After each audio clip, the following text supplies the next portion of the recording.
हाय दोस्तों, आप सभी का बहुत बहुत स्वागत है हमारे official YouTube channel GS by Neeraj sir पर। यूपी लेखपाल की परीक्षा तिथि को ध्यान में रखते हुए आज हम सामान्य हिंदी का टेस्ट पेपर 7 देखेंगे, जिसमें हमने सभी बिंदुओं को रखने का प्रयास किया है ताकि आप लोगों को ज़्यादा से ज़्यादा लाभ मिल सके। तो चलिए देखते हैं। आज का हमारा पहला सवाल है, भुजंग शब्द का अर्थ है गज, सुअर, गज, सुअर, भुजाएं, सांप। भुजंग शब्द का अर्थ होता है सांप। जैसा कि भुजंग के बारे में आप लोग पहले से जानते हो, बहुत नॉर्मल सवाल है और नॉर्मल सवाल ही पूछे जाएंगे आपके हिंदी टॉपिक से, क्योंकि हिंदी टॉपिक में जो सिलेबस दिया है ज़्यादा से ज़्यादा प्रत्यय, विलोम यानी अर्थक शब्द, यही सारे टॉपिक जो है मेन इम्पॉर्टेंट हैं। तो आप लोगों को ज़्यादा परेशान होने की कोई ज़रूरत नहीं है, बहुत नॉर्मल से सवाल पूछे जाने हैं, बस हाँ कॉन्सेप्ट क्लियर होने ज़रूरी है। नेक्स्ट क्वेश्चन हम लोग देखेंगे, अच्छाई का विशेषण रूप है इच्छा, अच्छाईपन, बुरा, अच्छा। तो अच्छाई का विशेषण होता है अच्छा। नेक्स्ट क्वेश्चन देखते हैं, श्याम डॉट डॉट पुस्तक पढ़ी। तो यहाँ पर को होगा चिन्ह, या से होगा, या ने होगा, या के द्वारा होगा। यहाँ कर्ता की प्रधानता हो रही है, श्याम के द्वारा पुस्तक पढ़ी जा रही है। अच्छा, यहाँ पे कर्ता कारक हो जाएगा और कर्ता कारक का चिन्ह ने होता है, तो ऑप्शन नंबर सी सही हो जाएगा। नेक्स्ट क्वेश्चन की तरफ बढ़ते हैं। बहुत सिंपल सा सवाल है, 53 को हिंदी में क्या कहते हैं? 55, 33, 56, 53। तो 53 को हिंदी में 53 कहते हैं, ऑप्शन नंबर डी सही हो जाएगा। नेक्स्ट क्वेश्चन हम लोग देखेंगे, भैंस शब्द का अन्य लिंग रूप है। भैंस का अन्य लिंग रूप मतलब भैंस का आप कह सकते हैं, जैसे अगर भैंस जो है स्त्रीलिंग है तो इसका पुरुष लिंग क्या होगा? भैंसा, बैल, भैंस, भैंस, भैंस। तो भैंस शब्द स्त्रीलिंग है, इसका अन्य लिंग पुल्लिंग होगा, यानी हमारा भैंसा हो जाएगा। नेक्स्ट क्वेश्चन देखते हैं, लड़का छत डॉट डॉट गिर पड़ा। लड़का छत से गिरना यानी छत से अलगाव हो रहा है। यहाँ पे कौन सा चिन्ह होगा? पर होगा, में होगा, या से होगा, या के द्वारा होगा। तो जब कहीं से किसी वस्तु से या किसी स्थान से अलगाव की स्थिति होती है तो वहाँ अपादान कारक होता है, और अपादान कारक की चिन्ह क्या होती है? से। और एक बात याद रख, करण की भी जो है चिन्ह से, करण कारक की भी चिन्ह से होता है, पर वो करण कारक जब साथ की स्थिति में जो है करण कारक का प्रयोग से का प्रयोग किया जाता है। यहाँ लड़का छत से गिर रहा है यानी छत से अलगाव हो रहा है, तो यहाँ पर कौन सा चिन्ह हो जाएगा? से। और कारक पूछेगा तो क्या हो जाएगा? अपादान कारक हो जाएगा। नेक्स्ट क्वेश्चन हम लोग देखेंगे, ढीठ का तत्सम रूप है धूर्त, धृष्ट, उदंड, धृषित। तो ढीठ का तत्सम रूप होता है, ढीठ जो हमारा तद्भव है इसका तत्सम रूप होगा धृष्ट। नेक्स्ट क्वेश्चन देखते हैं, निम्न में से कौन सा शब्द तद्भव है? कोयल, आश्चर्य, उज्ज्वल, कटंक। यहाँ कंटक, उज्ज्वल जो हमारा लिखा जाता है इसकी शुद्धवर्तनी भी पूछा जाता है। यहाँ दो जा आधे आधे रहेंगे, ठीक है, तो इसकी शुद्धवर्तनी भी कई बार पूछा जाता है, तो आप लोग ध्यान रखिएगा। यहाँ जो दोनों जा होते हैं आधा आधा होता है। निम्न में से कौन सा शब्द तद्भव पूछ रहा है? तो ये हमारे तीनों जो हैं तत्सम हैं, आश्चर्य, उज्ज्वल और कंटक। हमारा कोयल तद्भव, ऑप्शन नंबर ये सही हो जाएगा। नेक्स्ट क्वेश्चन हमारा है, अटालिका का तद्भव रूप है अटाला, अटल, अटारा, अटारी। तो अटालिका का जो तद्भव रूप होता है अटारी होता है। अटालिका क्या है? तत्सम शब्द है अटारी का। नेक्स्ट क्वेश्चन देखते हैं, हिंदी भाषा किस लिपि में लिखी जाती है? गुरमुखी, ब्राह्मी, देवनागरी, सौराष्ट्री। हिंदी भाषा जो हमारी है देवनागरी लिपि में लिखी जाती है, ऑप्शन नंबर सी सही हो जाएगा। नेक्स्ट क्वेश्चन हम लोग देखेंगे, हिंदी दिवस किस तिथि को मनाया जाता है? 14 अगस्त, 14 नवंबर, 14 सितंबर, 15 सितंबर। तो हिंदी दिवस जो हमारा है 14 सितंबर को मनाया जाता है। कई बार ये क्वेश्चन पूछा गया है, तो आप लोग ध्यान रखिएगा। नेक्स्ट क्वेश्चन हम लोग देखेंगे, त्रिवेणी शब्द में कौन सा समास है? कर्मधारय, बहुव्रीहि, दीर्घ, द्वंद्व। तो यहाँ पर हमारा दीर्घ समास हो जाएगा, क्योंकि इसका प्रथम पद क्या है? संख्यावाची है त्रि, अतः हमारा ये दीर्घ समास हो जाएगा। नेक्स्ट क्वेश्चन है, कवि का स्त्रीलिंग है? कवित्री, कवियत्री, कवियत्री, कवियत्री। तो जो कवि का स्त्रीलिंग होता है इसका भी शुद्ध वर्तनी पूछता है। कवियत्री 4 ऑप्शन में दे देगा, लिख के पूछेगा शुद्ध वर्तनी बताओ। पर यहाँ कवि जो है पुल्लिंग है, कवि का स्त्रीलिंग क्या हो जाएगा? कवियत्री। ये शुद्ध होता है हमारा कवयित्री।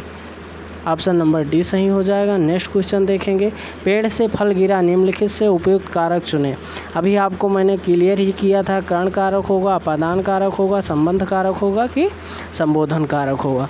से कारक जो है कर्ण कारक के लिए भी चिन्ह से प्रयोग किया जाता है और अपादान कारक के लिए भी चिन्ह से प्रयोग किया जाता है। पर इन दोनों में माइन्यूट सा डिफरेंस ये है, माइन्यूट सा क्या कहते हैं, बहुत बड़ा डिफरेंस कह सकते हैं।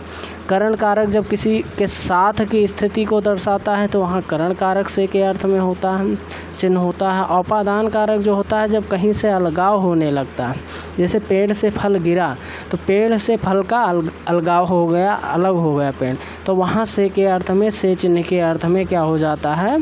अपादान कारक हो जाता है। तो हमारा ऑप्शन नंबर बी सही हो जाएगा।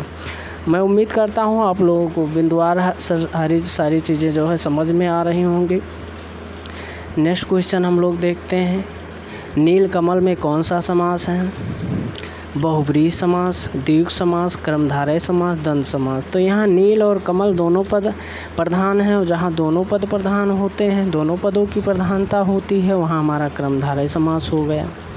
नेक्स्ट क्वेश्चन हम लोग देखेंगे, वाच्य के कितने प्रकार होते हैं? 3, 4, 1 या कोई प्रकार नहीं। तो वाच्य आप लोग जानते हैं 3 प्रकार के होते हैं, कृतवाच्य, क्रमवाच्य, भाववाच्य। ठीक है, तो हमारा ऑप्शन नंबर ये सही हो जाएगा। नेक्स्ट क्वेश्चन देखेंगे, वाक्य को समाप्त करने के लिए जिसका प्रयोग किया जाता है उसे क्या कहते हैं? बहुत आसान क्वेश्चन, पर ये ऐसे सिंपल क्वेश्चन पूछे जाएंगे जो ये आयोग ये चेक करना चाहता है कि हिंदी में आपका कॉन्सेप्ट कितना क्लियर है, आप हिंदी को कहाँ तक समझते हैं। ठीक है, तो अल्प विराम, पूर्ण विराम, विवरण चिन्ह, उपविराम। वाक्य को समाप्त करने के लिए किसका प्रयोग किया जाता है? पूर्ण विराम का प्रयोग किया जाता है। बहुत टफ क्वेश्चन या बहुत ऐसे क्वेश्चन नहीं पूछा जाएगा आयोग द्वारा कि जो आप उसे समझ से परे हो। ऐसे ही नॉर्मल क्वेश्चन जो डेली लाइफ में यूज होते हैं, आप अधिकारी बनेंगे, लेखपाल बनेंगे, तमाम सारी चीज़ें आपको तैयार करनी होंगी, तमाम सारे जो है खाता आपको ब्लूप्रिंट तैयार करने होंगे, एक रूपरेखा तैयार करनी पड़ती है। लेखपाल के पास बहुत सारा काम होता है, खसरा खतौनी हर चीज़ तैयार करना होता है। तो आपको हिंदी का अच्छे से ज्ञान, हिंदी का अच्छे से लिखना, हिंदी को अच्छे से पढ़ना नहीं आएगा आपको, तो आप अच्छे से कार्य नहीं कर पाएंगे। इसी चीज़ को परखने के लिए आयोग क्वेश्चनों को अपने हिसाब से रखता है जो डेली यूज में आपके आएंगे। तो आप लोग बहुत ज़्यादा परेशान मत होइए हिंदी को लेकर, हिंदी से नॉर्मल क्वेश्चन आएंगे। बस ये है कि टॉपिक वाइज आपके कॉन्सेप्ट क्लियर होने चाहिए, कोई डाउट नहीं होना चाहिए। नेक्स्ट क्वेश्चन हमारा है, अखंड का शब्दार्थ है अजेय, जटिल, जिसके टुकड़े ना हो, मुकुट। तो अखंड का शब्द अर्थ होता है हमारा जिसके टुकड़े ना हो। ऑप्शन नंबर सी सही हो जाएगा। नेक्स्ट क्वेश्चन देखेंगे, पक्षी दाना चुग रहा है, रेखांकित शब्द का पर्यायवाची है?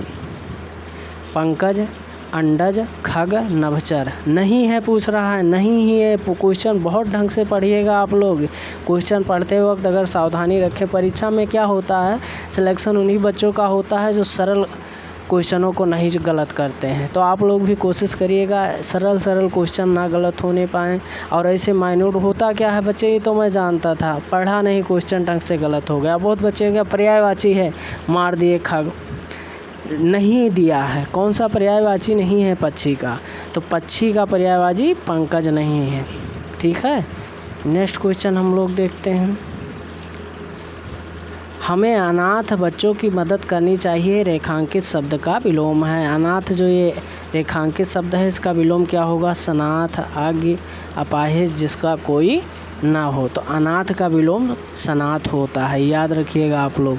नेक्स्ट क्वेश्चन देखेंगे, निम्नलिखित शब्दों में से कौन सा शब्द अनेकार्थी शब्द नहीं है? नहीं है, देख लो क्वेश्चन को ढंग से पढ़ना। कनक, अनंत, महावीर, हत्या। तो अनेकार्थी शब्द कौन सा नहीं है जो एक से अधिक अर्थ देता हो? अनंत के भी एक से अधिक अर्थ हैं, कनक के भी, महावीर के एक से अधिक अर्थ हैं, पर हत्या का एक ही अर्थ है।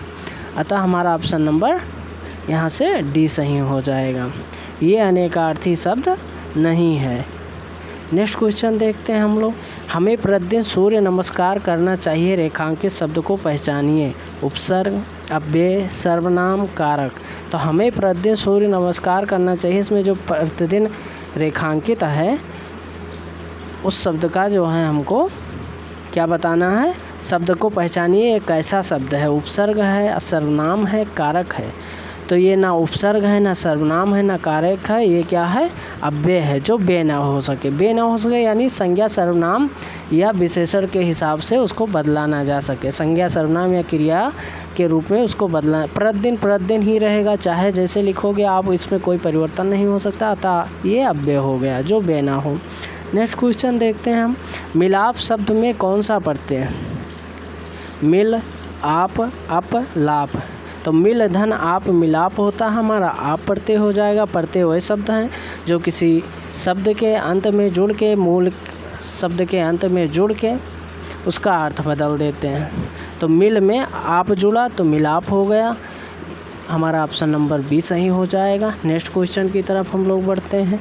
निम्नलिखित में से उपसर्ग रहित शब्द कौन सा है? उपसर्ग ऐसे शब्द होते हैं जो किसी मूल शब्द के या पहले जुड़ते हैं। ऐसे शब्दांश होते हैं उपसर्ग जो किसी मूल शब्द के पहले जुड़ते हैं। तो कुजात कौन सा उपसर्ग है? उपगमन रहित शब्द है। इस पर ध्यान देखना, क्वेश्चन पढ़ने पर विशेष ध्यान देना। पूछ रहा है कौन सा उपसर्ग रहित शब्द है? कुजात, उपगमन, डरावना, दुर्जन। तो इसमें सब में उपसर्ग है। कुजात में भी उपसर्ग है, उपगमन में भी उपसर्ग है, दुर्जन में भी उपसर्ग है, कुजात में भी उपसर्ग है, पर हमारे डरावना में कोई उपसर्ग नहीं आता। ऑप्शन नंबर सी सही हो जाएगा। नेक्स्ट क्वेश्चन देखेंगे और आज का लास्ट क्वेश्चन है, गवैया शब्द में कौन सा प्रत्यय है? इया, ऐया, या, इया। तो हमारे गवैया शब्द में एया पढ़ते हैं, ठीक है। गौधन एया, गवैया हो गया हमारा, एया पढ़ते हैं। आज का ये लास्ट क्वेश्चन था। हम लोग प्रत्येक टॉपिक को लेकर यूपी लेखपाल के लिए प्रत्येक टॉपिक पर जितने क्वेश्चन बनते हैं उसको लेकर आज 5 बजे जो है आपके सामने आएंगे। तो आप लोग वीडियो देखना मत भूलिएगा। मिलते हैं नेक्स्ट वीडियो में, जब तक जय हिंद।